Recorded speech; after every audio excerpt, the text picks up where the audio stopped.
වාලේසු අත්‍රා ගච්ඡන්තු දේවතා සද්දම්මං මුනි රාජස්ස සුනන්තු සග්ග මොක්කදං ධම්මස්සවන කාලෝ අයං බදන්තා ධම්මස්සවන කාලෝ අයං බදන්තා ධම්මස්සවන කාලෝ අයං බදන්තා නමෝ තස්ස භගවතු අරහතු සම්මා සම්බුද්දස්ස නමෝ තස්ස භගවතු අරහතු සම්මා සම්බුද්දස්ස නමෝ තස්ස භගවතු අරහතු සම්මා සම්බුද්දස්ස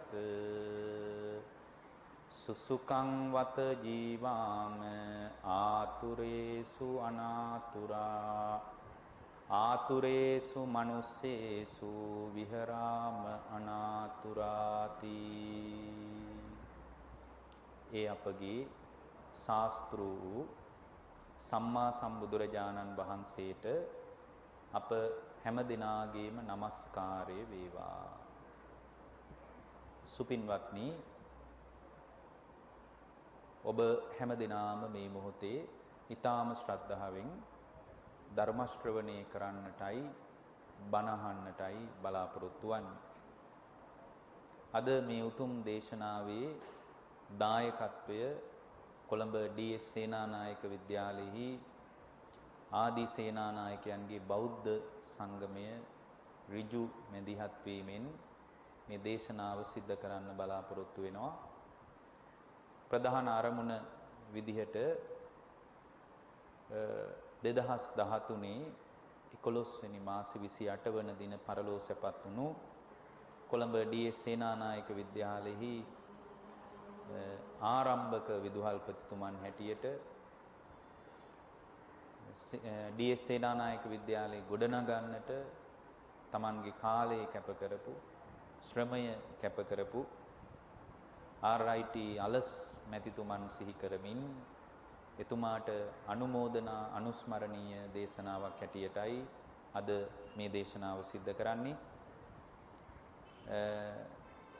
ආරම්භක විදුහල්පතිතුමන් හැටියට ඊතා සත්පුරුෂ හැඟීමෙන් මේ පින්නතුන් මේ දේශනාවට මැදිහත් වෙනවා. එතුමාට අනුමෝදනා වශයෙන් දේශනාව අවසානයේ පුණ්‍යානුමෝදනා කරන්නට බලාපොරොත්තු වෙනවා. දැන් ධර්ම ශ්‍රවණය කරන්නට කාලය. පින්වත්නි, බුදුරජාණන් වහන්සේ පැහැදිලි කර පණිවිඩය ලෝකයේ සියලු ආගමික මතවාදයන්ට වඩා වෙනස් එකක්. ඒක වෙනස් වෙන්න ප්‍රධාන හේතුව තමයි අදට 2600කට විතර එහා පැත්තේදී බුදුරජාණන් වහන්සේ පැහැදිලි කළ ධර්මය වෙනත් ආගමික මතවාදයන්ට වඩා වෙනස් වෙන්නේ මුළු ಭಾರತයේම දෙවියන්ට වගකීම දෙනකොට, මුළු ಭಾರತයේම මහා බ්‍රහ්මයාට වගකීම දෙනකොට බුදුරජාණන් වහන්සේ මානව වර්ගයාට වගකීම පැවරුවා. ඒක තමයි බුදුරජාණන් වහන්සේගේ ඊටා විශේෂ කාරණය. ලෝකෙම දෙවියෝ ශ්‍රේෂ්ඨයි කියද්දී බුදුරජාණන් වහන්සේ මතක් කළා දෙවියන්ටත් වඩා මිනිස්සු ශ්‍රේෂ්ඨයි කියලා. බුදුරජාණන් වහන්සේට ගරු කරන්න ඕන බෞද්ධ නිසා නෙමෙයි, බුදුරජාණන් වහන්සේට ගරු කරන්න ඕන මේ මානව වර්ගයාගේ අතේ වගකීම තිබ්බට. අද වගේත් නෙමෙයි, අදට 2600කට එහා පැත්තේ ලෝකේම දෙවියෝ ගැන කතා කරද්දී මහණෙනි දෙවියන්ටත් වඩා මිනිස්සු ශ්‍රේෂ්ඨයි කියපු එකට බුදුරජාණන් වහන්සේට හිස නමන්න ඕන. මොකද ලෝකේ අදත් දෙවියෝ සම්බන්ධ දෙවියන්ට වගකීම දෙන තැනකට ලෝකේ ගොඩක් ආගමික මතවාද ගොඩ නැගෙන. බුදුරජාණන් වහන්සේ ශාස්ත්‍රූවරයෙක් විදියට සරණ යන්ට ලැබීම විශාල ලාභයක්. බුදුදහමේ කේන්ද්‍රගත කතාව තමයි, කේන්ද්‍රගත පණිවිඩය තමයි Tamanගේ හිත නිවා ගන්න උදව් කරන එක. ඒ කියන්නේ බුදුරජාණන් වහන්සේ භෞතික සීමාව අභිබවා ගිහින් ආධ්‍යාත්මිකව පුද්ගලයා ගොඩනැගෙන විදිහ ගැන පණිවිඩයක් කිව්වා. ඒක ලෝකේ කවුරුත් දන්න පණිවිඩයක් නෙමෙයි. බුදුරජාණන් වහන්සේ පැහැදිලි කළ කාරණයක් හිත පරිස්සම් කරගන්න විදිහ ගැන. මොකද මේ හිත තමයි මුළු ලෝකේම පිහිටා සිටින්නේ හිත මත කියලා. චිත්තේන නියති ලෝකෝ කියලා මතක් කළා. ඒ නිසා හිතින් තමයි ලෝකේ මවා ගන්න අපි. ඒ නිසා හිත පරිස්සම් කරගන්න බුදුරජාණන් වහන්සේ වැඩපිළිවෙලක් කියලා දුන්නා. ඇඟ කොහොම වුණත් කමක් නැහැ. හිත හදාගන්න විදිය ගැන ලෝකේ කවුරුත් දන්නේ නැහැ. ඇඟ හදාගන්න එක ගැන ලෝකේ ගොඩක් අය කතා කරනවා. ඇඟ පෘෂ්ටිමත් කරගන්න විදිය ගැන කතා කරනවා. කායිකව විවිධාකාරයේ අත්දැකීම් ඔස්සේ කය නඩත්තු කරන විදිය ගැන කතා කරනවා. නමුත් ලෝකේ කවුරුවත් හිත හදාගන්න විදිය ගැන කතා කරන්නේ නැහැ. ඒකට හේතුව තමයි ලෝකේ හිත හදාගන්න විදිය දන්නේ නැති අර්බුදේ. හේතුව තමයි දැන් බුද්ධ දේශනාව තමයි අපට මතක් කරන්නේ මේ හිත වඩන්න පුළුවන් කියලා. දැන් ලෝකේ ඇඟ වඩන්න පුළුවන් බවත් ඇඟ හදාගන්න පුළුවන් බවත් මිනිස්සු දන්නවා. නමුත් බුදුරජාණන් වහන්සේ තමයි අපට ඉගැන්වුවේ හිත වඩන්න පුළුවන් කියලා. ඒ හිත වඩන විදිය ගැන තමයි බුදුදහමේ ප්‍රධාන නියෝජනයක් වෙච්ච භාවනාව තුලින් අපට මතක් කරන්නේ. භෞතික කය මොන විදිහේ තත්වයක් වුණත් කමක් නැහැ. හිත පරිස්සම් කරගන්නවා නම් ඒ හිත ප්‍රවේශම් කරගත්ත තැනක කයේ ප්‍රවේශමට වඩා ඊටා බලවත් අවස්ථාවක් විදිහට හිත පරිස්සම් කරගන්න එක පෙන්වනවා. කය වැහැරුණත් කමක් නැහැ. කියන්නේ වියපත් වුණු කයක් තිබ්බත් කමක් නැහැ. හිත සුවපත් කරගෙන ඉන්නවා නම් ඒ බඳු සුවපත් කරගන්න පාරක් තමයි බුදුරජාණන් වහන්සේ පෙන්වන්නේ. ඒ පෙන්වන වැඩපිළිවෙල අපි කියනවා ආර්ය අෂ්ටාංගික මාර්ගය කියලා. බුදුරජාණන් වහන්සේගේ ආර්ය අෂ්ටාංගික මාර්ගයේ මත යම් කෙනෙක් දායාද වෙන්න කැමති නම් එයාට හිත නිවා ගන්න පුළුවන් බව බුදුරජාණන් වහන්සේ මතක් කළා. හිත නිවා ගැනීමේ කූට ප්‍රාප්තියට අපි නිර්වාණය කියලා කියනවා. හිත නිවා ගැනීමේ උච්චතම අවස්ථාව අපි හඳුන්වන්නේ නිබ්බාන කියන ස්වභාවය. බුදුරජාණන් වහන්සේගේ පණිවිඩය හැම වෙලාවකම අපිට කියන්නේ මේ ලෝකේ යථාර්ථවාදී රිද්මය තේරුම් ගන්න කියලයි. මිනිස්සු ලෝකේ යථාර්ථයට විවෘත නැහැ. හැම වෙලාවකම මිනිස්සු මේ මවාගත්ත ලෝකයක් මත ජීවත් වෙනවා. මූලික බුදුදහමේ කේන්ද්‍රගත කතාව හිත හදාගන්න එක නම් හිත හදාගන්න තැනකට කායික චර්යාව මොන විදිය වුණත් කමක් නැහැ. නමුත් අද වෙනකොට ලංකාවේ බුද්ධ ශ්‍රාවකයන් බොහෝමයක් මේ භෞතික දේවල් වෙනස් කිරීම ගැන උනන්දුයි. ඒ කියන්නේ මිනිස්සු හිතාගෙන ඉන්නවා බෞද්ධකම කියන්නේ කෑම බීම මත තීරණය වෙන එකක්. අඳින පළඳින විදිහ මත තීරණය වෙන එකක්. මේ බාහිර ස්වરૂපේ වෙනස් කර ගැනීම මත තීරණය වෙන එකක් කියලා මිනිස්සු හිතාගෙන ඉන්නවා.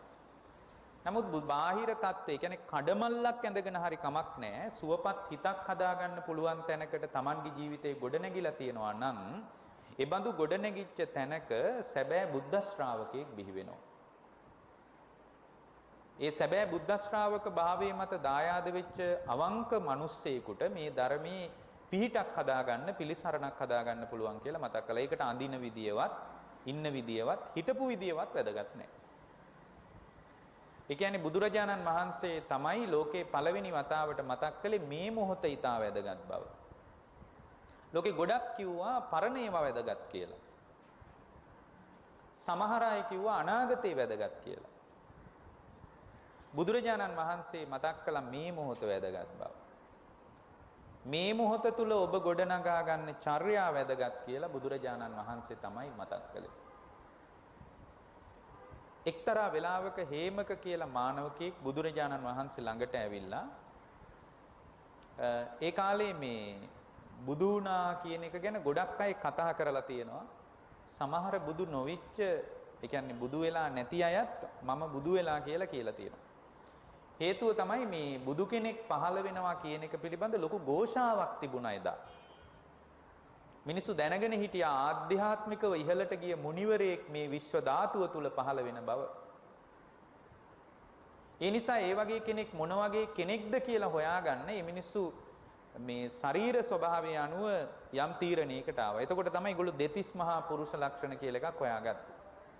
මේ ලෝකේ ඥානවන්තම මුනිවරයෙක් තුල මෙන්න මේ විදිහේ කායික හැඩතලයක් තියෙනවා කියලා.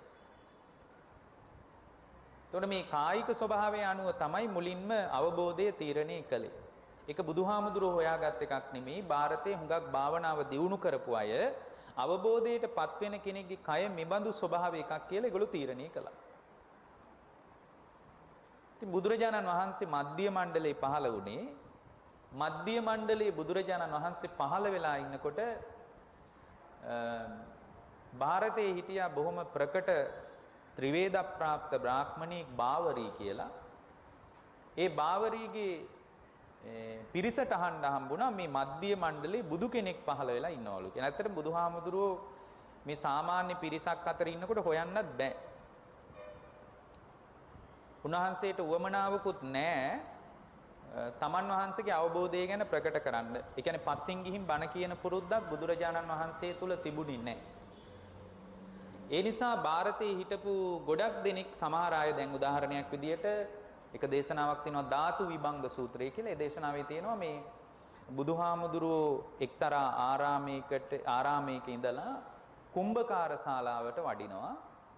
කුඹල්හලට ඇවිල්ලා හිටියා බුදුහාමුදුරුවෝ වෙනුවෙන් මහාන වෙච්ච කෙනෙක්. බුදුහාමුදුරුවෝ වෙනුවෙන් යා මහාන වුණේ යාගේ නම තමයි පුක්කුසාති කියලා කියන්නේ. එයා තරුණ ප්‍රාදේශීය පාලකෙක්. එයා බුදුහාමුදුරුවෝ වෙනුවෙන් මහාන වෙච්ච කෙනෙක්. බුදුහාමුදුරුවෝ වෙනුවෙන් සිවුරු පරවගෙන මහාන වෙච්ච කෙනෙක්. එයා බුදුහාමුදුරුවෝ හොයාගෙන සවැත් නුවරට යන ගමන් රෑ ගෙවා ගන්න කුම්භකාර ශාලාවේ කියන්නේ මැටි වලන් හදන කුඹල්හලට ඇවිල්ලා හිටියා. කුඹල්හලට එයා ඇවිල්ලා ඉන්නකොට බුදුරජාණන් වහන්සේත් කුඹල්හලට වැඩම කළා.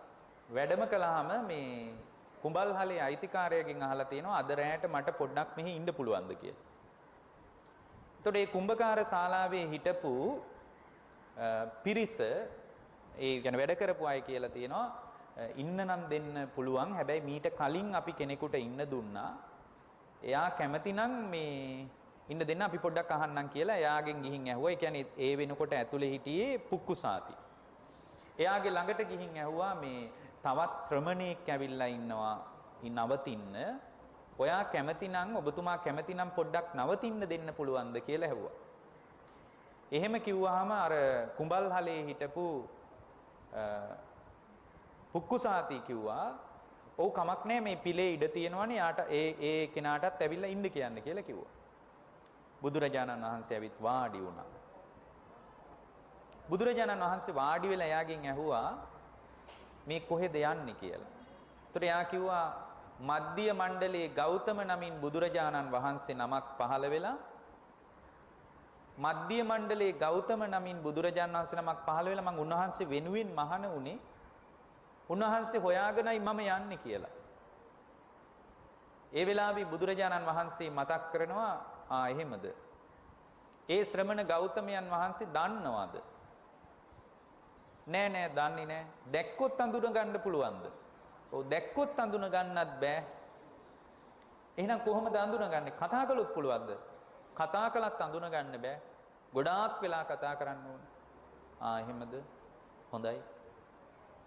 නිශ්ශබ්ද වුණා. ඒ කියන්නේ පුක්කුසාතිට බුදුහාමුදුරුවෝ දැක ගන්න බැරි වුණා. ටිකක් මධ්‍යම රාත්‍රිය එනකොට හඳ පායගෙන එනකොට අඹගස් අතරින් හඳ එළිය වැටිගෙන එන යාමේ ඒ වෙනකොට බුදුරජාණන් වහන්සේට පහන්පත්තු කරන්න කවුරුත් හිටියේ නැහැ. ඒ වෙනකොට අපි සරණ ගිය බුදුරජාණන් වහන්සේ මැටි පිලේ දෙපොට සිවුර අතුරාගෙන වාඩි වෙලා හිටියේ. එක කොනක පුක්කුසාති කියන බුදුහාමුදුරුවෝ වෙනුවෙන් පැවිදි වෙච්ච කෙනා ඉන්නවා. අනිත් කොනේ බුදුරජාණන් වහන්සේ ඉන්නවා. යාට අඳුන ගන්න බැරි වුණා බුදුරජාණන් වහන්සේ. ටිකක් වෙලා ගිහින් එයා ආයෙත් ඇහුවා. එයාගෙන් බුදුරජාණන් වහන්සේ විමසුවා මේ මමත් මොනවා හරි කියන්නද? එතකොට එයා ගණන් ගන්න නැතුව කිව්වා ඔව් කමක් නැහැ. මේ ඔබ වහන්සේත් මොනවා හරි දන්නවා නම් මට කියන්න. මොකද එළි වෙනකන් අපි දෙන්නම ඉන්න ඕනනේ. එතකොට බණ කිව්වා. බණ කියනකොට එයා එහෙම දන ගහලා වාඩි වුණා. වාඩි වෙලා කිව්වා පුදුමයි. මම ඔබ වහන්සේ හොයාගෙන එනකොට ඔබ වහන්සේ මම හොයාගෙන කුඹල්හලට ඇවිල්ලා. ඔබ වහන්සේ තමයි මම හොයාගෙන ආවේ. එතකොට දැන් බලන්න යා බුදුරජාණන් වහන්සේ අඳුනගත්තේ ධර්මයේ හරහා. ධර්මයෙන් තමයි බුදුරජාණන් වහන්සේ අඳුන ගන්න තියෙන්නේ. ඒ කියන්නේ මේ පිළිමේ හරහා බුදුරජාණන් වහන්සේ අඳුනාගත්ත අඳුනා ගැනීම ඕනෑම වෙලාවක වෙනස් වෙන්න පුළුවන්. මේක වඩාත් සරල දේශනාවක්. බුදුරජාණන් වහන්සේ පිළිමේ හරහා අඳුනගත්තාම මේ අඳුනාගත්ත අඳුනා ගැනීම වෙනස් වෙන්න පුළුවන්. යම් කෙනෙක් ධර්මයේ හරහා බුදුරජාණන් වහන්සේ අඳුනගත්තොත් ඒ අඳුනගත්ත අඳුනා ගැනීම තුළ එයාගේ චින්තනය වෙනස් වෙන්නේ නැහැ. මොකද ඒක හරිම ස්ථාවර තත්වයක්. දැන් ಭಾರತයේ සමහර අය බුදුරජාණන් වහන්සේව හොයාගෙන සතපුම් ගානක් දුර ගෙවාගෙන ඇවිල්ලා අවබෝධයටපත් වුණා. බුදුරජාණන් වහන්සේ නමක් කියන කාරණය සම්පූර්ණයෙන්ම හකුලුවා දැක්වීම හිත නිවා ගැනීමයි. භෞතික தත්ත්වය අදාළ නැහැ. ඉන්න විදිය අදාළත් නැහැ, හිටපු විදිය අදාළත් නැහැ. පරණ දේවල් ඔක්කොම අතහැරලා දාලා මේ මොහොත තුල සිහියෙන් වාසය කරන්නයි බුදුරජාණන් වහන්සේ උගන්වන්නේ. දැන් බලන්න අර බාවරීගේ ගෝලයා උත්තර කියලා බාවරීගේ ගෝලෙක් එයා බුදුරජාණන් වහන්සේ ළඟට ඇවිල්ලා අහනවා ඔබ වහන්සේ මොන වගේ මතයක්ද කියන්නේ? මට පරණ කතාවකුත් නැතුව ඉස්සරහට වෙන්න යන දෙයක්කුත් නැතුව ඔබ වහන්සේට පුළුවන් ද මේ වෙලාවේ මට නිවෙන විදිය කියන්න? ඒතර බුදුරජාණන් වහන්සේ එක වාක්‍යයකින් නිවන ගැන කිව්වා. බලන්න එක වාක්‍යයක් අස්සේ නිවන සම්බන්ධ දාර්ශනික කතාවක් සැඟවී තියෙනවා. ඉද දිට්ඨ සුත මුත පිය රූපේසු හේමක චන්දරාග විනෝදනං නිබ්බාන පදමච්චුතං. ඔච්චරයි නිවන. ඉද දිට්ඨ දකින ලෝකය තුල සුත අහන ලෝකය තුල ඔච්චරයිනේ මිනිසු සංවේදනා ගන්න ඔය ටිකෙන් විතරයි. ඉද දිට්ඨ දකින ලෝකය තුල සුත අහන ලෝකය තුල මුත දැනෙන ලෝකය තුල නාහයට ගඳ සුවඳ දැනෙනවා, දිවට රස දැනෙනවා, කයට පහස දැනෙනවා, දැනෙන ලෝකය තුල ඉද දිට්ඨ සුත මුත විඤ්ඤාතේසු හිතෙනවා. අහනේවයි දකින්නේවයි දැනෙනේවයි හිතනේවටයි වඩා ලෝකේ කිසිම සංවේදී භාවයක් නැහැ. ඔයිට වඩා මොකක්වත් නැහැ. ඔය ටිකෙන් තමයි ලෝකේ අපි රස විඳින්නේ. ඔය ටිකෙන් අත්දකින්න ලෝකේ කියන්නේ අහන දකින්න දැනෙන හිතන ඉද දිට්ඨ සුත මුත අහන දකින්න දැනෙන හිතෙන ලෝකයේ තුල හේමක චන්දරාගේ නැත්තම් ඡන්දේ කියන්නේ මොකද්ද? ඡන්දේ කියන්නේ කැමැත්තට. රාගය කියන්නේ ඇලීමට. චන්දරාගේ නැත්තම් ඉද දිට්ඨ සුතමුත පිය රූපේසු හේමක චන්දරාග විනෝදනං චන්දරාගේ නැත්තම් නිබ්බාන පදමච්චුතං ඒක තමයි හේමක නිර්වාණය. බලන්නකො එක වාක්‍යයක් අස්සේ නිවන සම්බන්ධ දාර්ශනික කතාවක් සංගවා මතු කරන විදිහ. ඉතින් එක දේශනාවක් අහලා ගොඩක් දෙනෙක් නිවුණා. ඒ නිසා බුදුරජාණන් වහන්සේගේ ශ්‍රාවකයන් හැටියට අපි බුදුදහමේ කේන්ද්‍රගත ඉලක්කය තේරුම් ගන්න ඕනේ. ඒ ඉලක්කය තේරුම් ගත්තේ නැති ශ්‍රාවකයෙකුට, ඒ කියන්නේ දැන් අපි බුදුරජාණන් වහන්සේගේ ශ්‍රාවක භාවය කියලා හිතාගෙන ඉන්නේ බෝධි පූජාවලට, බුද්ධ පූජාවලට, වත්පිළිවෙත්වලට. සැබෑම බුද්ධ පූජාව තමයි භාග්‍යවතුන් වහන්සේ වෙනුවෙන් කරන මල් පහන් පූජා නෙමෙයි. වත්පිළිවෙත් නෙමෙයි. ඒ ඔක්කොම අපේ ශ්‍රද්ධාව දියුණු කරගන්න වැදගත්. ඇත්තම බුද්ධ පූජාව තමයි බුදුරජාණන් වහන්සේ වැඩ ඉන්නකොට බුදුරජාණන් වහන්සේ පිරිනිවන් පාන වෙලාවේ අන්තිම වෙලාවේ උන්වහන්සේ හිරඤ්‍යවතී කියලා නදියකින් එහාට ගිහින් කුසිනාරාවේ මල්ල රජවරුන්ගේ උපවර්තන ශාල වනයේ තමයි පිරිනිවන් පෑවේ. එහෙදී බුදුරජාණන් වහන්සේ පිරිනිවන් පානකොට පින්වත්නි මේ බුදුරජාණන් වහන්සේ ළඟට අන්තිම ශ්‍රාවකයා ආවා. කවුද? බුදුරජාණන් වහන්සේගේ අන්තිම ශ්‍රාවකයා කවුද? සුභද්‍ර. වයසක කෙනෙක්. අවුරුදු 85ක් විතර ඇති. එතකොට ආනන්ද හාමුදුරුවෝ වැඩ හිටියා. ආනන්ද හාමුදුරුවෝත් හරි දුකෙන් වැඩ හිටියේ. මොකද බුදුරජාණන් වහන්සේ පිරිනිවන් පානවා කියලා ආනන්ද හාමුදුරුවෝ දන්නවා. බුදුරජාණන් වහන්සේ වැඩ ඉන්නවා, ආනන්ද හාමුදුරුවෝත් වැඩ ඉන්නවා. ආනන්ද හාමුදුරුවෝ ළඟට අර සුභද්‍ර කියන වයසක මිනිස්සෙක් ඇවිල්ලා කියලා තියෙනවා මේ අනේ ආනන්දයන් වහන්සේ බුදුරජාණන් වහන්සේ පිරිනිවන් පානවා කියලා ආරංචි. මට කොහොම හරි බුදුරජාණන් වහන්සේව පොඩ්ඩක් මුණ ගැහින්න පුළුවන්ද කියලා. ඒතකොට සුභද්‍ර කියනවා මේ සුභද්‍රට ආනන්ද හාමුදුරුවෝ කියනවා මේ වෙලාවේ නම් අමාරුයි. බුදුරජාණන් වහන්සේ වෙහෙසටපත් කරන්න බෑ. මේ ඔයා ඇවිල්ලා තියෙන්නේ නරක වෙලාවක. ඔයා පොඩ්ඩක් පැත්තකට වෙලා ඉන්න. දෙවෙනි වතාවෙත් කියනවා නෑ මම බුදුහාමුදුරුවෝ වෙහෙසටපත් කරන්න ආපු ගමනක් නෙමෙයි. ඔබ වහන්සේ මට පොඩි වෙලාවක් දෙන්න පුළුවන්ද උන්වහන්සේ එක්ක කතා කරන්න? දෙවෙනි වතාවෙත් ආනන්ද හාමුදුරුවෝ කියනවා සුභද්‍ර මේක ඒකට සුදුසු වෙලාව නෙමෙයි. බුදුරජාණන් වහන්සේ බොහෝම විඩාවෙන් වැඩ ඉන්නේ. ඒ නිසා සුභද්‍ර ඔයා පොඩ්ඩක් පැත්තකට වෙලා ඉන්න මේ වෙලාවේ තථාගතයන් වහන්සේ වෙහෙසටපත් කරන්න බෑ. ඒතකොට ආයෙත් ඇවිටිලි කරලා කියනවා නෑ මට ඇත්තටම ප්‍රශ්න තියෙනවා. මට පොඩි වෙලාවක් දෙන්න. මං උන්වහන්සේ වෙහෙසටපත් කරන්න ආපු ගමනක් නෙමෙයි. මට පොඩි වෙලාවක් දෙන්න උන්වහන්සේ මුණ ගැහෙන්නේ.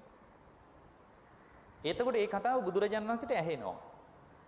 බුදුරජාණන් වහන්සේ මතක් කරනවා මේ ආනන්ද ඔය සුභද්‍ර ඇවිල්ලා තියෙන්නේ මාව වෙහෙසටපත් කරන්න නෙමෙයි. ආනන්ද සුභද්‍රට ඇත්තටම ප්‍රශ්න තියෙනවා. ඒ නිසා ආනන්ද ඔය සුභද්‍රට එන්න කියන්නේ. එතකොට සුභද්‍ර බුදුරජාණන් වහන්සේ ළඟට යනවා. බුදුරජාණන් වහන්සේ ළඟට ගිහින් උන්වහන්සේට වඳිනවා. අවුරුදු 85ක් විතර වයසක මිනිස්සෙක්.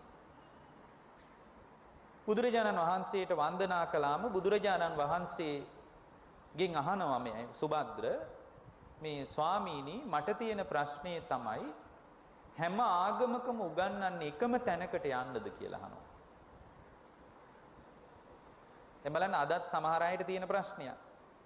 හැම ආගමකම උගන්වන්නේ එකම තැනකට යන්නද. එතකොට බුදුරජාණන් වහන්සේ මතක් කරනවා සුභද්‍ර ඔය කතාව අත්හැරලා දාන්න කියලා. ඕක කිසි තේරුමක් නැති කතාවක් කියනවා. සුභද්‍ර යම් ශාසනයක ආර්ය අෂ්ටාංගික මාර්ගයේ තියෙනවා නම් ඒ ආර්ය අෂ්ටාංගික මාර්ගයේ තියෙන තැනක සුභද්‍ර පළවෙනි ශ්‍රාවකයා බිහි වෙනවා. ඒ තමයි සෝතාපන්න කෙනා. එතන දෙවෙනි ශ්‍රාවකයාත් බිහි වෙනවා. තුන්වෙනි ශ්‍රාවකයාත් බිහි වෙනවා. හතරවෙනි ශ්‍රාවකයාත් බිහි වෙනවා. සෝවාන් සකදාගාමි අනාගාමි අරහත් කියන ශ්‍රාවකයෝ 4 දෙනාම බිහි වෙනවා. සුභද්‍ර මේ ශාසනීය ආර්ය අෂ්ටාංගික මාර්ගයේ තියෙනවා. දැන් මේ සමහර කෙනෙක් ඉන්නවා ආර්ය අෂ්ටාංගික මාර්ගයේ අපේ කේන්ද්‍රගත කතාව කියලාවත් දන්නේ නැති අය. එතකොට ආර්ය අෂ්ටාංගික මාර්ගයේ සුභද්‍ර මේ ශාසනීය තියෙනවා නම් එතන සුභද්‍ර ඒකාන්ත වශයෙන්ම අවබෝධය කරා යන කෙනා බිහි වෙනවා. ඒ නිසා හැම ආගමකම උගන්වන්නේ එකම තැනකටද යන්නේද වගේ කතාන්දර අහන්න එපා. ඒවා තේරුමක් නැහැ කියලා. ඒ වගේම බුදුරජාණන් වහන්සේ මතක් කරනවා සුභද්‍ර යම් තාක් කාලයක් ආර්ය අෂ්ටාංගික මාර්ගයේ පවතිනවාද ඒ තාක් කාලයක් මාර්ගඵලලාභීන් හිස් වෙන්නේ නැහැ කියන.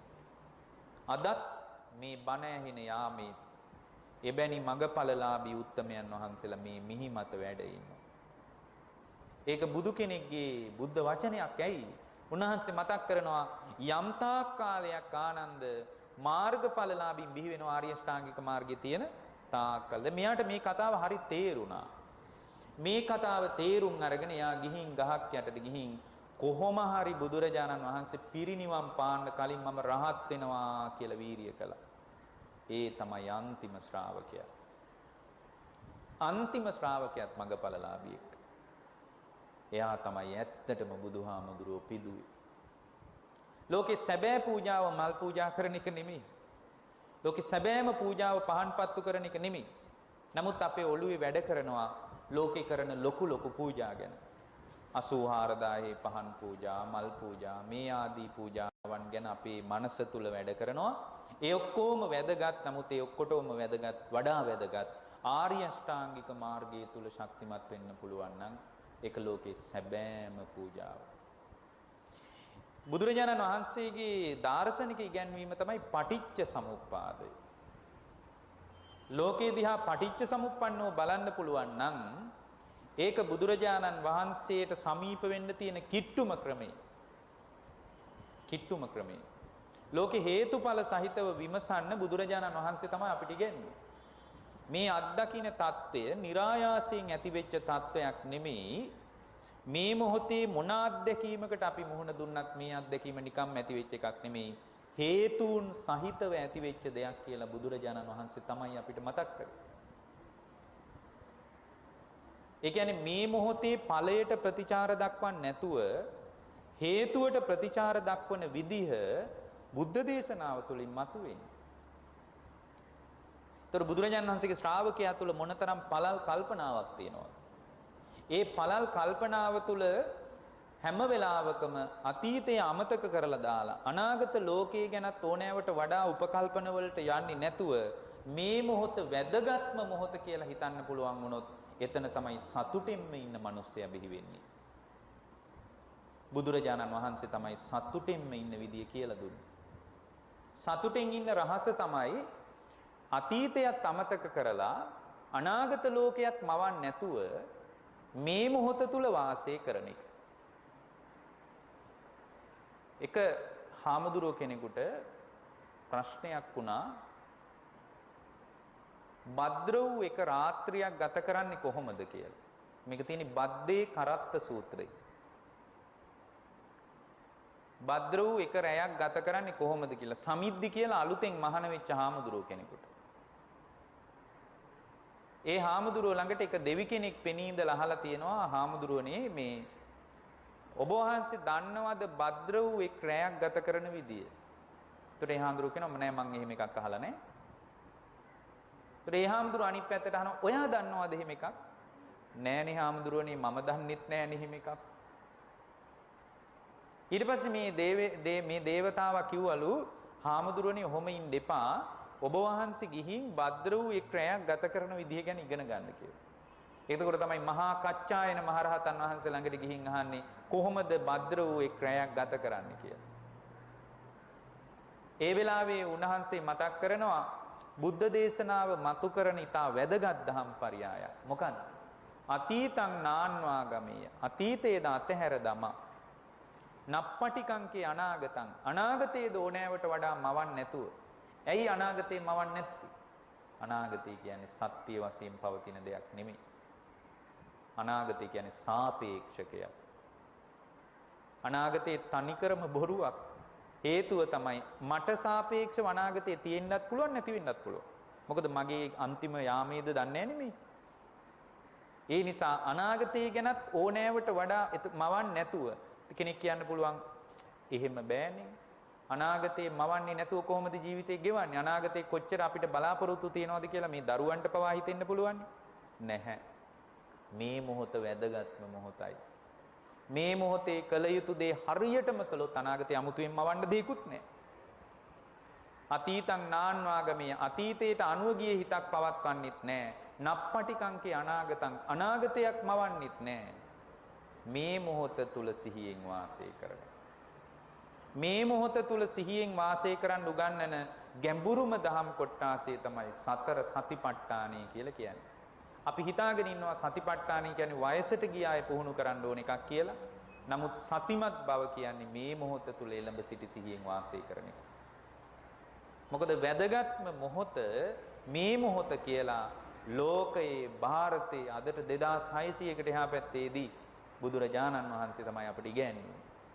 ඒ නිසා අතීතයේ ගොඩාක් වැරදි තියන අය අවබෝධයේ පැත්තට ආවා. දැන් බලන්නකෝ අතීතයේ ගොඩාක් වැරදිච්ච මිනිස්සුනේ ධර්මයට ආවේ. අතීතයේ ජීවිතේ ගොඩාක් වැරදුණු මිනිස්සු තමයි ධර්මයේ අවබෝධයේ පැත්තෙන් හිටගෙන තියෙන්නේ.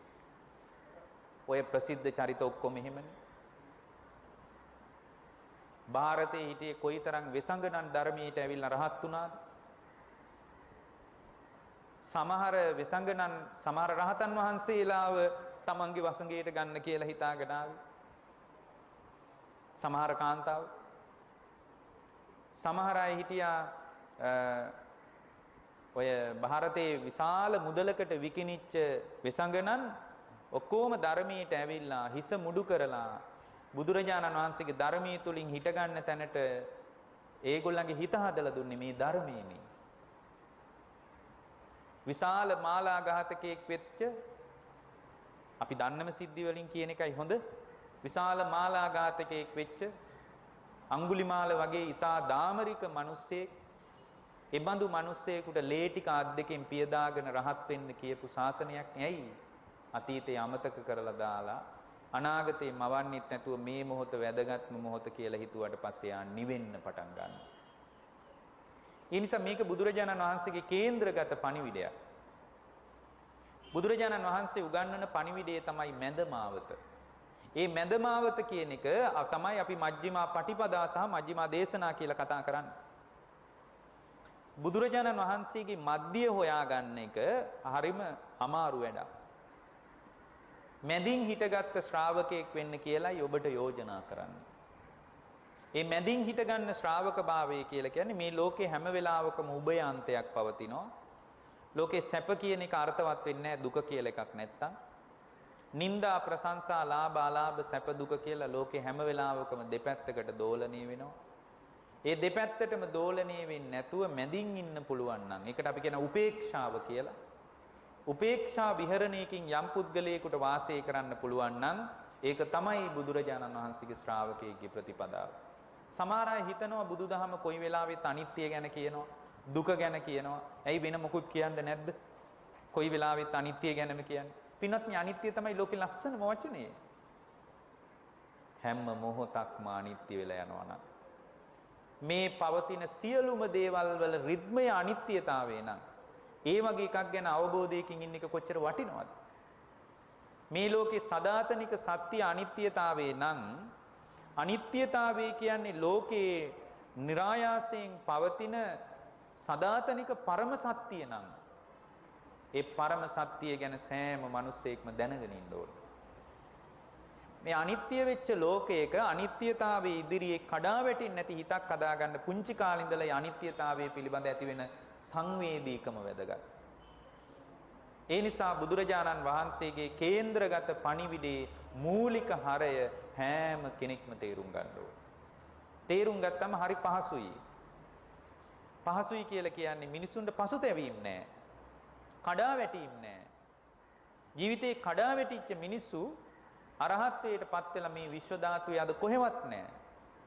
ජීවිතේ ඕන කෙනෙකුට වරදින්න පුළුවන්. වරදිනවා කියන එක මහා අරුමයක් නෙමෙයි. ජීවිතේ කඩා වැටිච්ච මිනිස්සු මේ දරුවොත් හොඳට මතක තියාගන්න කඩා වැටෙන තැන තමයි ජීවිතේ හැරවුම් ලක්ෂය. හැම කඩා වැටීමක්ම ආශිර්වාදයක්. මම කියන්නේ ධර්මයෙන් බලනකොට කඩා වැටෙන හැම තැනකින්ම ධර්මයේ පැත්තෙන් හිටගන්න කමටහනක් හම්බ වෙනවා. ಭಾರತේ හිටියා බොහොම ලස්සන කාන්තාවක්. ඇයිගේ නම වාසෙට්ටි. වාසෙට්ටි කියන තරුණිය විවාහ වෙලා එයාට එක දරුවයි හිටියේ. එයාගේ දරුවා එක දවසක් මිය ගියා.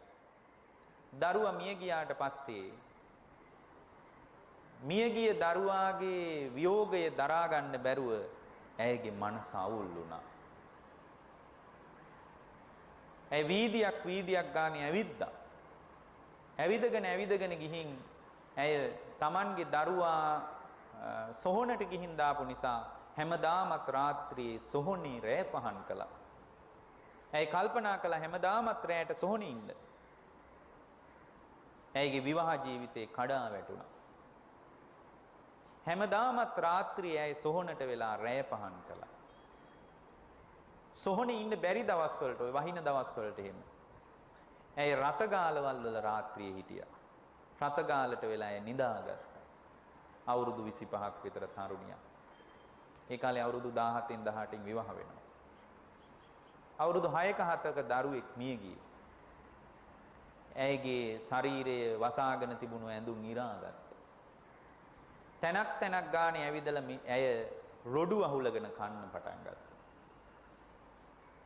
කුණු ගොඩවල් වලින් කුස පුරව ගත්තා. මේ විදියට කාලයක් යනකොට පින්වත්නි ඇයගේ ජීවිතය තුළ වාසනාවන්ත අවස්ථාව හම්බ වුණා. ඒ තමයි බුදුරජාණන් වහන්සේ ඒ නගරයට වැඩම කරලා විශාල පිරිසක් බුදුරජාණන් වහන්සේ වැඩිය බව ආරංචි වෙලා යනවා. යනකොට මේ කාන්තාවත් ඇඳුම් ඉරාගෙන උඩුකය සමහර වහගත්ත ඇඳුම් නැහැ. ඇඳුම් ඉරාගෙන මේ වගේ බාගෙට බිත්ති බැඳපු ශාලාවක ඇය ඇවිදගෙන ගිහින් ඈතින් දොරෙන් ඇතුල් වෙනකොට බුදුරජාණන් වහන්සේ ළඟට කතා කළා. ඇඳුම ප්‍රශ්නයක් උන්නේ නැහැ. අද ඇඳුම ගැන ගොඩාක් අය කතා කළාට ඇඳිවතත් නැතුව වාසිට්ටි වගේ කාන්තාවක් කෙනෙකුට එයාටවත් බුදුරජාණන් වහන්සේ දොර වහන්නේ නැහැ පින්වත්. ඒක බුදුදහමේ ප්‍රාමාණික සාධකයක් නෙමෙයි. නමුත් අද මිනිසුන්ට මූලික හරය අමතක වෙනකොට සමහර අනවශ්‍ය දේවල් වලට වටිනාකම් දෙනවා. මම කියන්නේ ඇඳුම කියන එක සංස්කෘතික වශයෙන් ඉතා වැදගත් අවධියක්. නමුත් මූලික කේන්ද්‍රගත නිර්වාණීය සම්බන්ධ පණිවිඩයට ඒක වැදගත් නැහැ. ඒකයි පටාචාරාව වගේ කෙනෙක් ඇඳිවතත් නැතුව එනකොට බුදුරජාණන්සේ එයාටවත් දොර වහලා කියන්නේ නැහැ. ඔයා ගින් ඇඳගෙන ඉන්න. ආවහම අපි කතා කරමු කියලා. ඒක බුදුදහමේ ප්‍රමුඛ කාරණයක් නෙමෙයි. එහෙම කියලා අපි ඒක පාවිච්චි කරන්න නරකයි බාගෙට ඇඳගෙන විහාරෙට එන්න. හේතුව තමයි අපි මතක තියාගන්න ඕන පටාචාරාව වගේ කාන්තාවක් ඇඳිවතත් නැතුව විහාරෙට ආවේ මානසික අවුලකින්. වාසිට්ටි වගේ කාන්තාවක් එනකොට මිනිස්සුත් කලබල වුණේ නැහැ. ඒ කෙලීම ඉස්සරහට ඇවිල්ලා බුදුරජාණන් වහන්සේ ඉස්සරහා වාඩි වුණා. වාඩි වුණාම බුදුරජාණන් වහන්සේ බණ කිව්වෙත් නැහැ. බුදුරජාණන් වහන්සේ ඇයිගේ මූණ දිහා බලාගෙන හිටියා. ඇයි හොඳට බුදුරජාණන් වහන්සේ දිහා බලාගෙන හිටියා. බලාගෙන ඉන්නකොට ඇයට ප්‍රකෘති සිහිය උපන්නා කියනවා. ඒම සංවරයටපත් වෙලා බුදුරජාණන් වහන්සේට වැඳා කියනවා. වැඳලා අවබෝධයට ගියා. ඇයිගේ ජීවිතේ කඩා වැටීමම තමයි හැරවුම් ලක්ෂ්‍ය කරගත්තේ. කඩා වැටෙන හැම තැනක්ම අලුත් දොරක් කරලා දෙනවා. ධර්මයේ පැත්තෙන් නම් ඒක හරිම අර්ථවත්. එක හාමුදුරුව කෙනෙක් හිටියා. ඒ හාමුදුරුව හැමදාමත් මේ ඒ ආරාමයේ තිබුණා පින්වත්නි ලොකු මේ තඹ හැලියක්. ඒ තඹ හැලියට වැඳලා හාමුදුරුව හැමදාමත් නිින්දට යනවා. මේක හරි අමුතු එකක්. භික්ෂුවකකින් නොදැකිය යුතු දෙයක් කියලා ඒ ආරාමයේ හිටිය හාමුදුරුවෝ කල්පනා කළා. ඉතින් මේ හාමුදුරුවෝ අපවත් වෙන්න කිට්ටු වුණා. අපවත් වෙන්න කිට්ටු වුණාම මේ ආරාමයේ හිටිය අනික් හාමුදුරුවෝ ඇහුවා මේ ඒ හාමුදුරුවෝ ඔක්කොම ගෙනල්ලා අර ආරාමයේ හිටිය ප්‍රධාන හාමුදුරුවෝ තමයි අර තඹ හැලියකට වැඳලා නිදාගන්න. එතකොට ඒ හාමුදුරුවන්ගෙන් ඇහුවා මේ ඒ හාමුදුරුවෝ ටික වයෝවෘද්ධ නිසා ඉතුරු හාමුදුරුවන්ගෙන් ඇහුවා ආයුෂ්මතුනි ඔබලාට මොනවා හරි ප්‍රශ්න තියෙනවා නම් මගෙන් අහන්න කිව්වා. එතකොට එක හාමුදුරුව කෙනෙක් නැගිටලා කිව්වා ඔබ වහන්සේ ගැන අපිට මොකුත් ප්‍රශ්න නැහැ. එක ප්‍රශ්නයක් තියෙනවා. හැමදාමත් රැයට ඔබ වහන්සේ මේ තඹ හැලියකට වඳින්නේ ඇයි? එතකොට උන්වහන්සේ කියනවා ඒක දිග කතාවක්. මම මේ කාලේ හොඳට හොරකම් කරපු මිනිස්සෙක්. මේක ටිකක් මිල වෙනවා. මේක මිලයි මේ තඹ හැලිය. මේක විකුණ ගත්තා නම් මට හොඳ කාලයකට මේක ජීවත් වෙන්න ප්‍රමාණවත්. ඒ නිසා දවසක් මම මේ ආරාමයට ආවක උස්සගෙන යන්න කියලා. මේ රෑ දවල් නැතුව හාමුදුරුවෝ සක්මන් කරනවා භාවනා කරනවා මට ඔක ගෙනියන්න බැරි වුණා. හැබැයි මම මෙතෙන්ට ආවට පස්සේ මම මේක බලනකොට දැනගත්තා මේක ඊටාම වටිනා රජ පෙළපතකින් ශාසනයට පූජා කරපු එකක් බව. මේක හොඳට විකුණන්න පුළුවන් ලොකු මිලකට මිල කරන්න පුළුවන් බව දැනගෙන මම මේක කොහොම හරි ගන්න ඕන කියලා හිතාගෙන මේ ආරාමෙට දෙතුන් වතාවක් ආවා. කවදාවත් අරන් යන්න බැරි වුණා. බැරිම තැන මම එක දවසක් හිතාගත්තා නෑ. මම සිවුරක් පරවගෙන හරි මේක අරන් යනවා කියලා. මේ තඹ හැලිය හොර ලොකු හැලියක් වෙන්න ඇති. මේ තඹ වාජනේ අරන් යන්න කියලා හිතාගෙන මම නිකන් සිවුරක් පරවගත්තා. හිස මුඩු කරලා මම අවංකව පැවිදි වෙච්ච කෙනෙක් නෙමෙයි. රැයට කොහොම හරි ඕක අරන් යනවා කියලා දෙගොඩහ හරියේ මම නැගිටලා ඔය හැලිය ළඟට එනකොට ඔය ඉස්සරහා හාමුදුරුවෝ සක්මන් කරනවා. ආයෙත් ටික වෙලාවක් එනකොට වෙන හාමුදුරුවෝ කෙනෙක් සක්මන් කරනවා. දවසක් මමත් නිකන් ඇවිද හිටියා. දැන් මෙයාගේ උවමනාව හොරකම මම ඇවිද ඉන්නකොට එතන හිටපු වැඩිහිටි හාමුදුරුවෝ කෙනෙක් ඇහුවා ආයුෂ්මතුනි කොහොමද මොනවද මේ දවස්වල කරන භාවනා කියලා. මම කොහෙම භාවනාවක් නෑ. මං ඉතින් ඔය ටික හිත පුහුණු කරනවා. එහෙම බෑ මම කියලා දෙන්නම් කියලා ඒ හාමුදුරුවෝ මට භාවනාව ගැන කියලා දුන්නා. නිකම්ම ඇවිදිනවට වඩා හොඳයිනේ ඔය කියන විදියට හිත දිහා බලනවා කියලා මම නිකම් බලාගෙන හිටියා. මගේ හිත නිවෙන්න පටන් ගත්තා. මගේ හිත නිවෙන්න පටන් ගත්තා. මට හිතුණා මේක හරි උත්තේජනාත්මකයි කියලා. භාවනාව තුළ ප්‍රීතිය, සුඛය, පස්සද්ධිය මගේ හිතේ උපන්නා කියනවා. මේ කාම ලෝකෙන් හොයාගන්න සැපයට වඩා දහස් වාරයක් වැඩි නිර්ාමිස ප්‍රීතියක් මගේ හිතේ උපන්න කියන. ওই භාවනාව තුළ සමහර අත්දැකීම්ම එහෙමයි පින්වත්නි. මේ කාම ලෝකයේ කාම සම්පත් වලින් වින්දනයනේ අපි හොයන්නේ. හැබැයි මේ වින්දනයට වඩා විශාල වින්දනයක් ආධ්‍යාත්මික නිර්ාමිස ප්‍රීතිය තුළ තියෙනවා. ඒක ලැබිච්ච දවසට කවදාවත් ඒක අතාරින්නේ නැහැ. මට එහෙම ප්‍රීතියක් උපන්න කියනවා. මම හේම අයිනකට ගිහින් ඒ විදියටම හිත පුහුණු කළා කියනවා. මම නිකලෙස් වුණා කියනවා.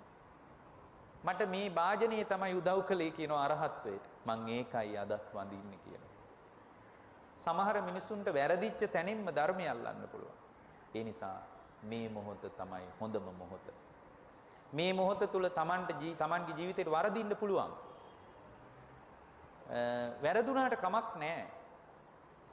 වරදින එකම හොඳයි කියලා හිතාගෙන වරදින තැනින් නැගී හිටින්න බලන්න. ලෝකේ ගොඩාක් අය වැරදිච්ච මිනිස්සු ඉක්මනට අවබෝධයේ පැත්තෙන් හිටගෙන තිනවා. හේතුව බුදුදහමේ කියන ප්‍රධාන වචන තුනක් තියෙනවා. මේ හැමෝම මතක තියාගන්න. ආස්වාදය, ආදීනවය, නිස්සරණය කියලා. බුදුදහමේ කේන්ද්‍රගත කතාවට අයිති ප්‍රධාන වචන තුනක් හැම මිනිස්සෙක්ම මේ වචන තුන හොඳට ඉගෙන ගන්න ඕනේ. පළවෙනි එක තමයි ලෝකේ ආස්වාදය කියන එක තේරුම් ගන්න ඕනේ. මේ ලෝක හරි ආස්වාද ජනකයි. මේ ලෝකේ ආස්වාදයක් නැහැ කියලා බුදුරජාණන් වහන්සේ අපිට උගන්වලා නැහැ. මේ ලෝකේ හරි ලස්සන ආස්වාදයක් තියෙනවා පින්වත්. මොන වගේද ආස්වාදයේ තියෙන්නේ? මේ ඇහෙන් දකින රූපවල ආස්වාදයක් තියෙනවා. කනින් අහන ශබ්දවල ආස්වාදයක් තියෙනවා. නාසයට දැනෙන ගඳ සුවඳේ, දිවට දැනෙන රසේ, මේ කයට ලැබෙන පහස තුල ආස්වාද ජනකයි. ඒ ආස්වාදයක් තියෙන නිසා මිනිස්සු ලෝකෙට ගිහින් ආය ආස්වාදේ හොයනවා. ඇහෙන් රූප හොයන්නේ මේක ආස්වාද ජනක නිසා. එතකොට දැන් මේ ඇහෙන් රූප බලනකොට අපිට සුඛ ආස්වාදයක් පවතිනවා. මේ හිම ආස්වාදයක් නැහැ කියලා බුදුරජාණන් වහන්සේ කියලා නැහැ. මේ ලෝකේ හරි ආස්වාද ජනකයි. මොකද උන්වහන්සේ තරම් ආස්වාදය ගැන දන්න කෙනෙක් නැහැ. ආස්වාදය ගැන බුදුරජාණන් වහන්සේ තරම් ආස්වාදයේ විඳපු කෙනෙක් නැහැ. හේතුව තමයි හේමන්ත ගිම්හාන වස්සාන කියන ඍතු වලට වෙන වෙනම මාලිගා තුනක් තිබිලා තියෙනවා. කාටද එහෙම තියෙන්නේ? යශෝදරා පිරිනිවන් පාණ්ඩ ලෑස්ති වෙලා යශෝදරා අපදානයේ තියෙනවා. යශෝදරාව බුදුරජාණන් වහන්සේ ළඟට ඇවිල්ලා කියනවා ඔබ වහන්සේ තමයි මගේ ශාස්ත්‍රූවරයා. ඔබ වහන්සේ එක්ක කල්ප ගානක් එකට අත්පැල් බැඳගෙන ආපු මම පරිචාරිකාව. ස්වාමීනි ඔබ වහන්සේ වෙනුවෙන් මම ගොඩාක් දේවල් කළා. ඒ වගේම මා වෙනුවෙන් ඔබ වහන්සේත් ගොඩක් දේවල් කළා. මේ තමයි අවසාන මුණ ගැහිම. ඇයි පිරිනිවන් පාණ්ඩනේ ලෑස්ති? පිරිනිවන් පාණ්ඩ ඇවිල්ලා යශෝදරාව කියනවා අද අන්තිම දවස. ඔබ වහන්සේගේ සිව්මැලි සිරිපා යුග්මය මා වෙතට දික් කරන්න. මට අද වැඳ ගන්න ඕන. ඇයි නිකලස් කෙනෙක්? ඔබ වහන්සේගේ සිව්මැලි සිරිපා යුග්මය මා වෙතට දික් කරන්න. අද තමයි අන්තිම දවස. එතකොට බුදුරජාණන් වහන්සේ සිරිපා සටහන් ඉස්සරහට දික් කරලා තියෙනවා. එතකොට තමයි යශෝදරාව සිරිපා සටහන් ඉඹල වඳින්නේ. ඒ කියන්නේ යා පිරිනිවන් පාන දවස. ඇයි කියනවා ඔබ වහන්සේ මහා කල්ප අසංඛ්‍ය 7ක් මනසින් බුදු බව ප්‍රාර්ථනා කළා. ඒකට මොකද්ද කියන්නේ? ඒකට කියන්නේ මනෝ ප්‍රනිදානය කියලා. ඊට පස්සේ ආයේ ඒ කියන්නේ හිතේ විතරක් තියාගෙන ඉන්නවා කාටවත් කියන්නේ නැහැ බුදු වෙනවා කියලා. මහා කල්ප අසංඛ්‍ය 7ක්. ඊට පස්සේ ඔබ වහන්සේ මහා කල්ප අසංඛ්‍ය 9ක් වචනයෙන් බුදු බව ප්‍රාර්ථනා කළා. ඒකට කියන්නේ වාක් ප්‍රනිදානය. එතකොට මහා කල්ප අසංඛ්‍ය 16යි. 16ක් ගියාට පස්සේ දා පුරාණ දීපංකර බුදුරජාණන් වහන්සේගේ පාද මූලයේදී ඔබ වහන්සේ නියත විවරණ ලබනකොට මම තමයි එදා ඔබ වහන්සේ වෙනුවෙන් සමන් පිච්ච මල් පූජා කළේ. අපි දෙදෙනා අතර හමු වීම මේ සංයෝගය මහා කල්ප අසංඛ්‍ය 4කුත් කල්පලක්ෂයක්. ඔබ වහන්සේ වෙනුවෙන් ඔය සිද්ධි ගොඩාක් කියනවා. දැන් මේ අපි දේශනාවට කාලය අවසන් වෙන්න නිසා මම ඔක්කොම කියන්න යන්නේ එකක් කියන්න. ඔබ වහන්සේ කුස රජුරෝ වෙලා ඉද්දි යශෝදරා අපදානේ බලන්න හැට කඳුලක් වුණනවා. මිබඳු සුන්දර සමු ගැනීමක් ලෝකේ කුමන ආගමික දාර්ශනික කතාවකද තියෙන්නේ කියලා හිතලා බලන්න. ඒ කියනවා ඔබ වහන්සේ ඉදිරියේ එදා කුසරජ්ජුරුව වෙලා ඉද්දී මම පබාවතිය වෙලා ඉද්දී ඔබ වහන්සේ මම අතහැර දාලා සාගල නුවරට ගියාට පස්සේ ඔබ වහන්සේ මාලිගාවට ඇවිල්ලා කුඹල්හලේ වළං හදනකොට මම දන්නවා ඔබ වහන්සේ තමයි වළං හදන්නේ කියලා. හැබැයි මම තාත්තටවත් ඒක කිව්වේ නෑ. ඔබ වහන්සේ අපේ මාලිගාවේ කුස්සියට වෙලා ආහාර පිසිද්දී මම දන්නවා මේ කුසරජ්ජුරුව තමයි කෑම හදලා එවන්නේ කියලා. මම අපේ මෑණියන්ටවත් කිව්වේ නෑ ඔබ වහන්සේට නින්දාවක් වෙයි කියලා. රජවරු 7 දෙනෙක් යුද භූමියට ඇවිල්ලා මහ ලොකු කුස යුද්ධෙට වරෙන් කාන්තාවක්වත් රැකගන්න බැරි වුණා නේද කියලා යුද භූමියට ඇවිල්ලා යුද්ධ ප්‍රකාශ කරනකොට මාව බලාපොරොත්තු වෙයි. ඔබ වහන්සේ උපෝසත කුලේ හස්ති රාජයෙක්ගේ පිටේ නැගලා අහං සීහස්සර කුස රාජා මට තමයි සිංහසෙය්‍යාධිපති කුස කියන්නේ. කවුද මාත් එක්ක යුද්ධයට ආවේ කියලා අහනකොට රජතුමනි යුද්ධයක් නෑ ස්වාමීනි යුද්ධයක් නෑ ඔක්කොම පලා ගියා මතකද? දැන් ඔය මේ කියන්නේ බුදුරජාණන් වහන්සේ ඉස්සරහා යශෝදරාව. යශෝදරා අපදානේ හැම කෙනෙක්ම කියවන්න ඕන. පෙරදිග කාන්තාවගේ පරමාදර්ශී චරිතය හැම නෝන කෙනෙක්ම කියවන්න ඕන. හැම කාන්තාවක්ම කියවන්න ඕන. පෙරදිග කාන්තාවට යශෝදරාව තරම් පරමාදර්ශී කෙනෙක් හම්බෙන්නේ නැහැ. ඒකයි රඹුක්කන සිද්ධාර්ථ හාමුදුරුවෝ ලියද්දිත් කිව්වේ ලාදලු බෝපත් සෙමින් සැලෙනසේ රහසේ හැඬුවා යශෝදරා කියලා. යශෝදරාව වඩන්නේ පවා එහෙමයි. වේලිච්ච කොළවල වගේ සරසර ගාලා හඬක් වෙන්නේ නැහැ ලාවෙච්ච කොළ පොළොවට වැටෙනකොට. ඇය කියනවා ඔබ වහන්සේ මම කියන්න උමනාවුනේ වෙන කාරණයක්. ඔබ වහන්සේ 1,40,000ක් කාන්තාව පිරිවරාගෙන මාලිගාවේ ඉන්නකොට මමමයි පරිචාරිකාව. මමමයි. ඒ කියන්නේ එතකොට බලන්න කොයිතරම් ආස්වාදයේ පැත්තෙන් උන්වහන්සේට පරිසරය හැදිලා තිබ්බද. ඒකයි මම කිව්වේ උන්වහන්සේ තරම් ආස්වාදය ගැන කවුරුත් දන්නේ නැහැ කියලා. ආස්වාදය දැනගන්න ඕන. ආස්වාදයේ විතරක් ලෝකේ තියෙනවා නම් කමක් නැහැ. එහෙමනම් ආස්වාදයේ විතර නම් මේ ලෝක ධාතුවේ තියෙන්නේ අපි හොඳට ආස්වාදයේ විඳිමු. අවුල තියෙන්නේ ආදීනවයක් තියෙනවා. මේ ලෝකේ ආදීනව සහිතයි. අර ආස්වාදයේ හදන ලෝකෙම වෙනස් වෙනවා.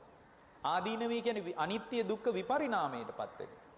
ආස්වාදයේ ගෙනත් දෙන්නේ රූපේ නම් රූපේ හැම වෙලාවකම විපරිණාමයටපත් වෙනවා. රූපයත් විපරිණාමයටපත් වෙනවා මගේ ඇසත් විපරිණාමයටපත් වෙනවා.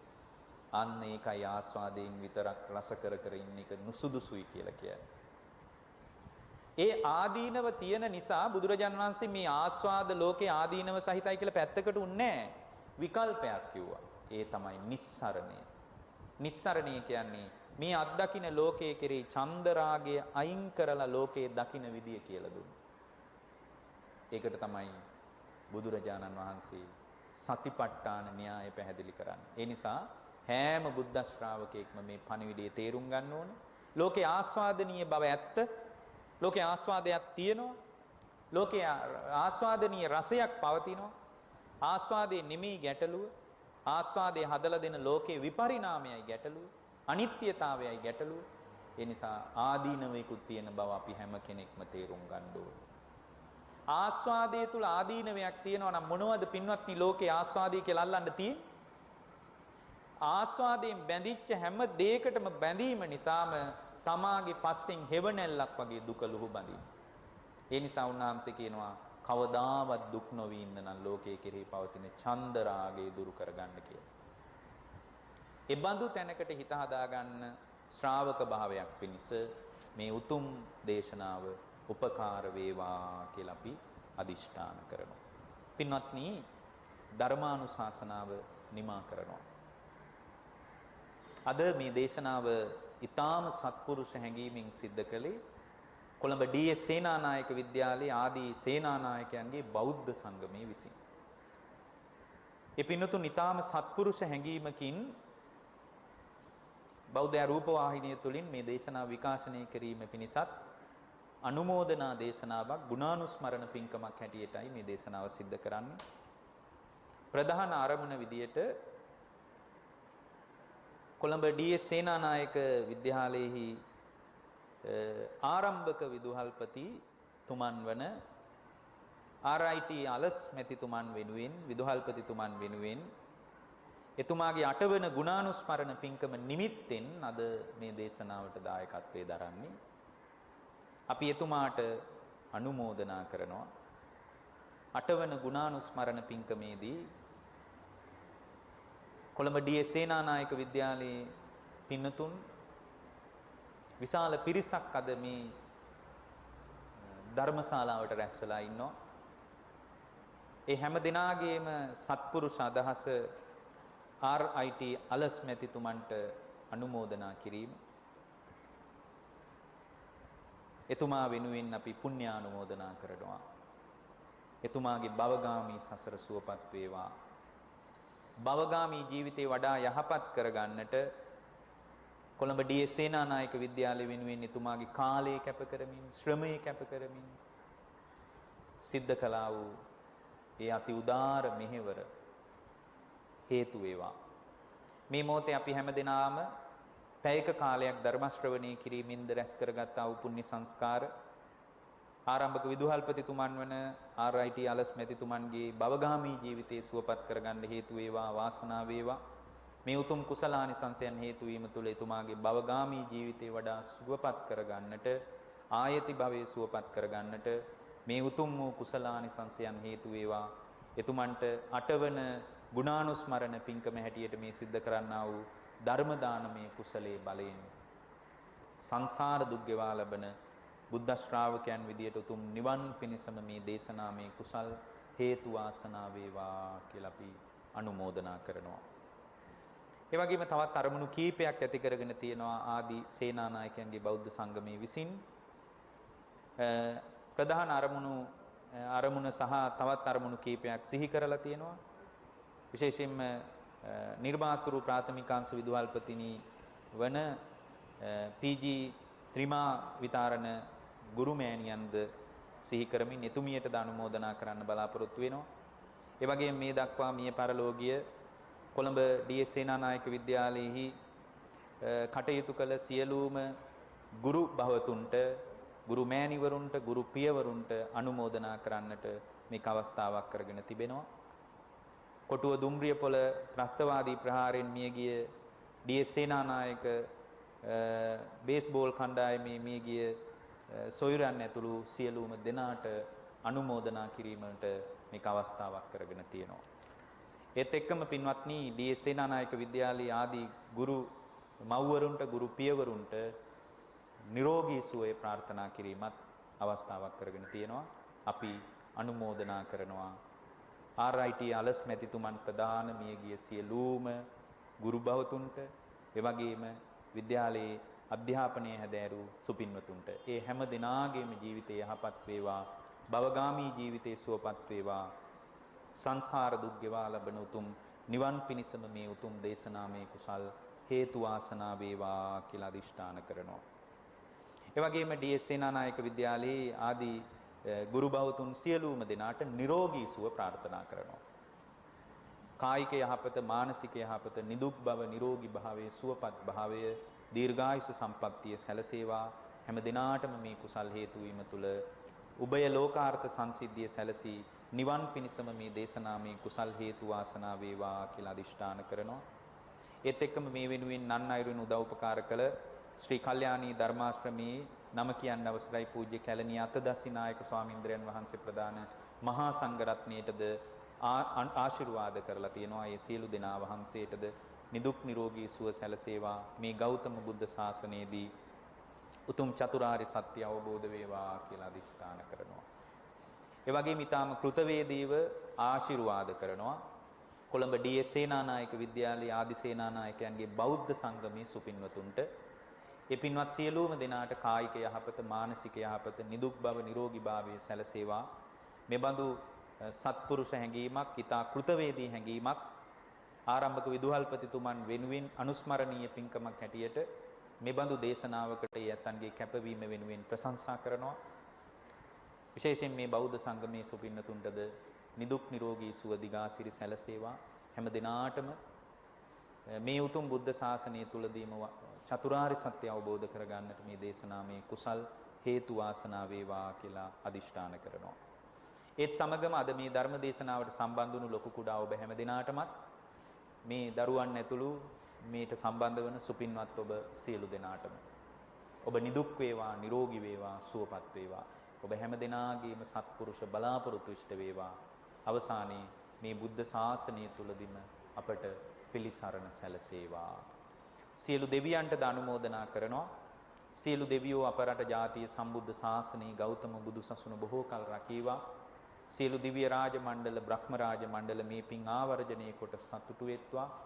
ඒත් සමගම පින්වත්නි, අවීචියේ පටන් බවාග්‍රේ දක්වා විහිදී පැතිරී පවතින පෙනෙන නොපෙනෙන හැම දිනාටම මේ කුසල් හේතු වේවා.